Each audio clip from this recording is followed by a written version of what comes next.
हृदयर प्रेम भरा नमस्कार एवं प्रभु जीशु नाम आपण मानक आमर हृदय कृतज्ञता जनाऊँ।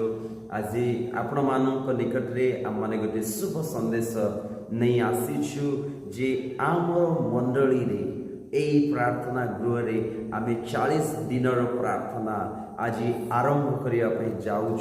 आ निश्चित भाव में परमेश्वर तांकर आश्चर्य कार्य आश्चर्य प्रकाशन आम मध्य 40 दिन मध्य से करने जाऊँगी। प्रभु अनेक प्रतिज्ञा मान आमको देती सब साधन होगापी जाऊँगी।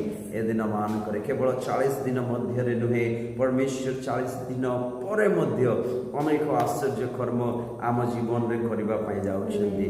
तेणु आज मु मोर सहित मोर सहधर्मिणी प्रभु सेवारे आमे 2 जन प्रभुंकर पाई आगे चलीचु। आपण मानू आम सहित जोड़ी होगापी आम आपण मानक नवेदन करुचु। आपण माने जेकोसी स्थान अच्छा आपण माने आसिकी आम सहित जोड़ी पारे ये 40 दिन प्रार्थना रे।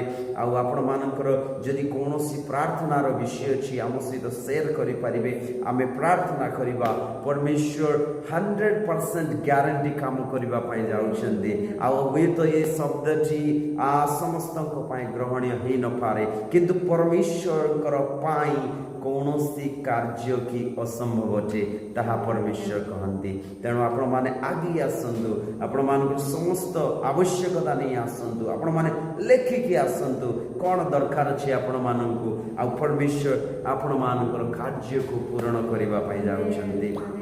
निश्चित भाव में परमेश्वर ए दिन मानक राज्य को वृद्धि करामर देश मध्य देश बाहर समस्त क्षेत्र में परमेश्वर कार्य आरंभ हो आमर ग्राम रे परमेश्वर कार्य आरंभ हो। परमेश्वर अनेकों कथा कहते अनेकों जीवन को बदलाउं अनेकों जीवन में आशीर्वाद पाँच से विषय को जदि आपण माने अंशी होगापी चाहते ताहले आसतु आम सहित जोड़ी हूँ। हाँ आज अक्टोबर 31 तारीख रु 2025 मसीहा अक्टोबर 31 तारीख रु आमर उपवास प्रार्थना आरंभ होगापी जाऊँगी।